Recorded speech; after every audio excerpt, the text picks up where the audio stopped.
Hello, everyone. My name is Caitlin Snodgrass, and today I'm going to be presenting on the effect of household lead poisoning on children's mental health.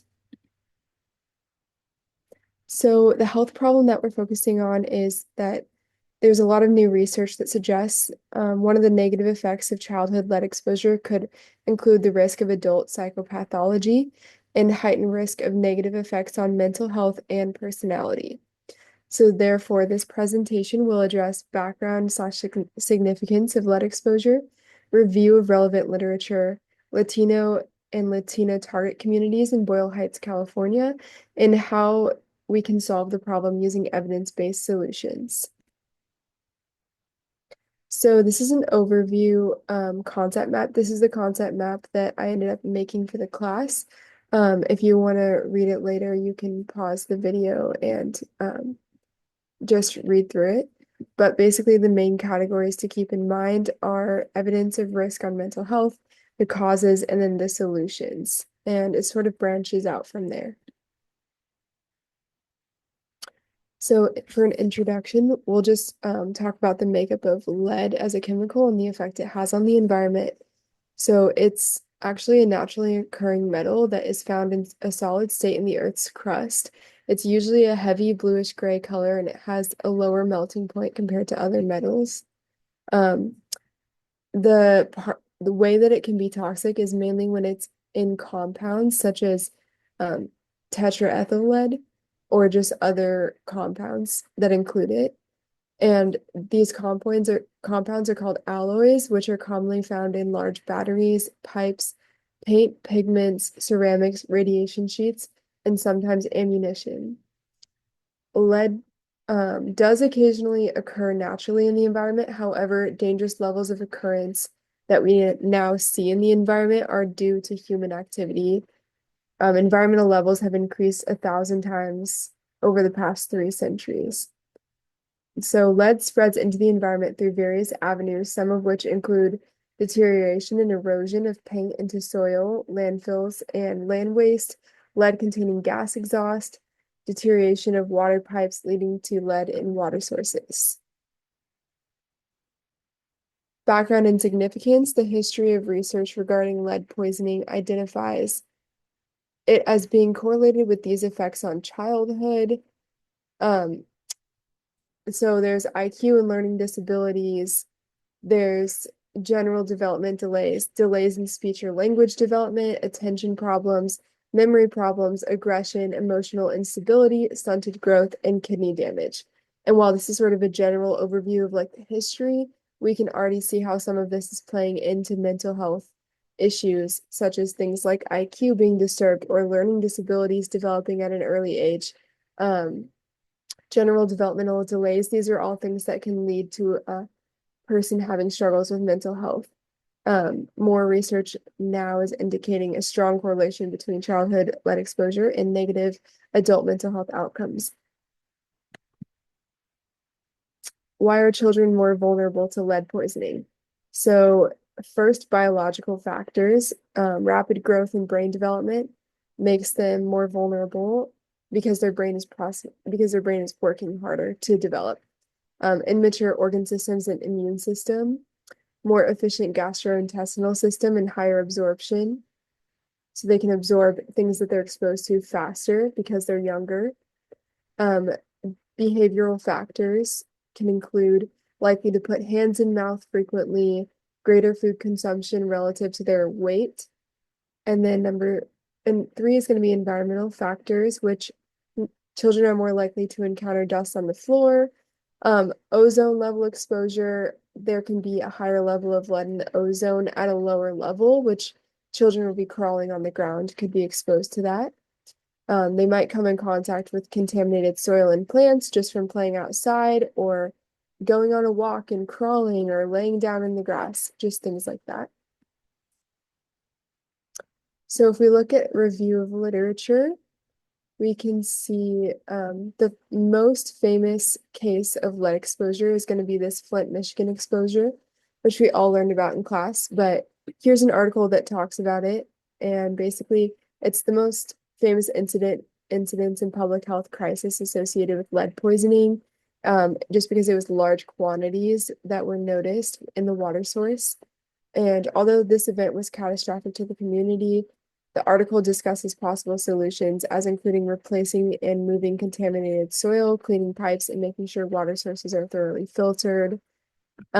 This is also very impactful for public health in the sense that this was one of the first times when public health policy or knowledge in general about lead poisoning had to be put to use in order to find a solution and help this community that had a pretty catastrophic situation happen, which is kind of interesting.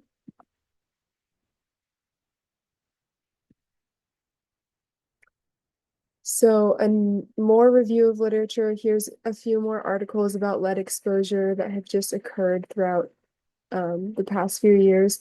So we have a clinical encounter at Camp Lagoon, which was groundwater contamination at a military base from the pipes. And the article at the top left of the screen is going to explain that. And then we have the Notre Dame fire, and that ended up leading to the destruction of material that had lead in it, and therefore it contaminated soil and water sources around the university. And that's going to be the top right article. Then there's also the Herculaneum. Don't know if I said that right, but the Missouri smelter plant, which is actually the most similar to the example that I'll be talking about later. A smelter plant, it's basically like a battery waste place, and it contaminated the soil, water, and air. And this was a case in Missouri.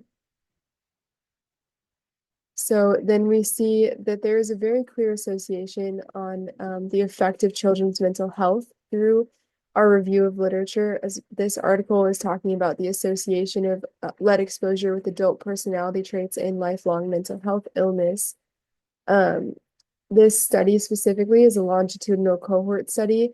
Individuals born between April 1st, 1972 and March 31, 1973 are the ones that were included.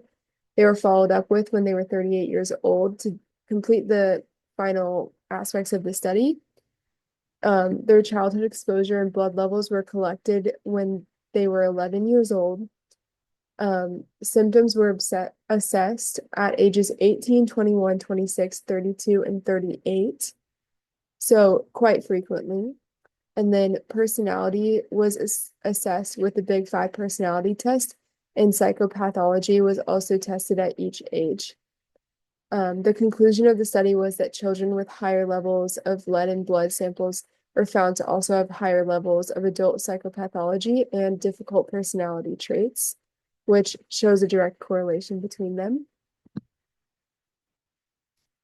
So the community of interest that we're focusing on is going to be the Latino and Latina population of Boyle Heights, California. There was a tooth fairy project done to assess the childhood lead exposure in Boyle Heights specifically, because Boyle Heights is right next to a smelter plant called Exide Technologies, which is similar to the one that was in Missouri.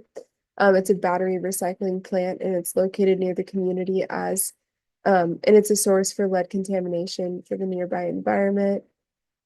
Basically, the participating families in this study donated one or two baby teeth to be analyzed to determine if their child was either prenatally or postnatally exposed to lead.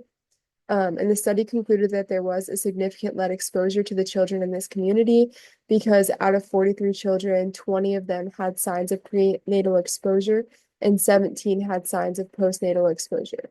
So that's a large chunk of the population that were tested. Then if we look at this community further, we can see that the community in this city is mainly Hispanic, and all the participants in the Tooth Fairy study did self-identify as Latino or Latina.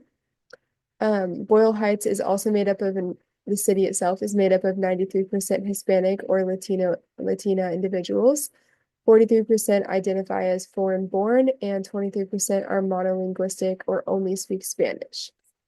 This community values hard work, family, and culture. They typically do not have a lot of free time, as they are either taking care of their children, cooking, and hanging out in large family gatherings, or working long hours at lower wages to support their families. They also typically have a lower socioeconomic status, live in lower income areas, tend to live in houses that were built before the 1990s, and a significant amount of them are blue collar workers.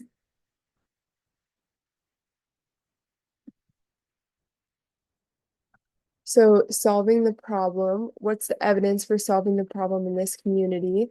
So if we look at lead exposure specifically, Los Angeles County Department for Public Health has created a resource page where people can go to get access to lead poisoning education, as well as resources for blood level testing.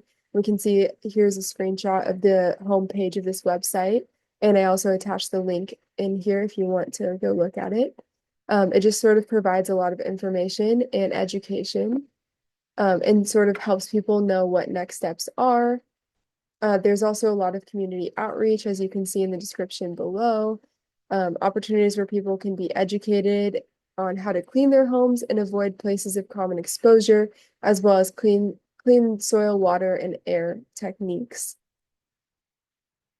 So solving the problem is going to look like addressing negative mental health outcomes. The World Health Organization has resources for this, and this is some of their ideas. But the best way to help mitigate the effects of mental health deterioration due to lead exposure is going to be prevention, which is always harder to focus on, but something that if you're educated, you can do decently well. So expanding education techniques is going to be very important. Um, Teaching people how to clean well, dusting, vacuuming, sweeping, mopping, repainting when paint gets old so it's not chipping off, replacing soil, and just watching the children when they play outside, making sure they're not trying to eat soil or put rocks in their mouth or anything like that. Paying attention to air pollution levels, and if it's really high, maybe don't go outside that day. Pay attention to air pollution or replacing old pipes. If you know the pipe is a certain amount of years old, it won't hurt to just replace it so that you know the water is not being contaminated. Using filtered water is vital in the home because, especially in homes that are close to these smelter plants, the water is most likely going to be contaminated. So, like, just drinking tap water is not going to be good. Avoiding buying or allowing toys in the home that might have traces of lead in them. And then increasing childhood mental health screening if exposure is known, and applying early treatment. This is something that is basically after the stage of prevention, but the more screening that kids have for mental health, the more easy it is to recognize early stages of mental health issues and development, and begin treating it and begin getting them therapy earlier on. And then also it's gonna be important to inform and advocate for makers to help provide access to mental health screening and care in general. So recommendations of evidence-based solutions. Basically, number one is going to be prevention of exposure. Number two is going to be increased mental health screening and address problems early. Number three, advocate for policymakers to prioritize helping people receive mental health care. That's really the foundation of policy, is going to be receiving mental health care in an easy and accessible way, and in a way that can help prevent it from getting to a point where it's either untreatable or very difficult to treat. Summary of findings and conclusions. So basically, it is clear that there's a correlation between childhood lead poisoning and negative health effects.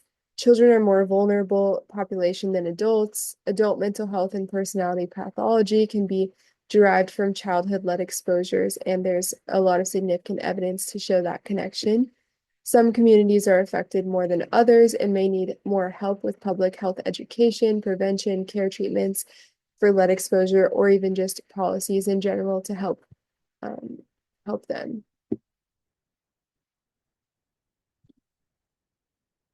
Cultural considerations and communications, possible ideas to engage the Boyle Heights community specifically, based off of their culture as being more Latino and Latina.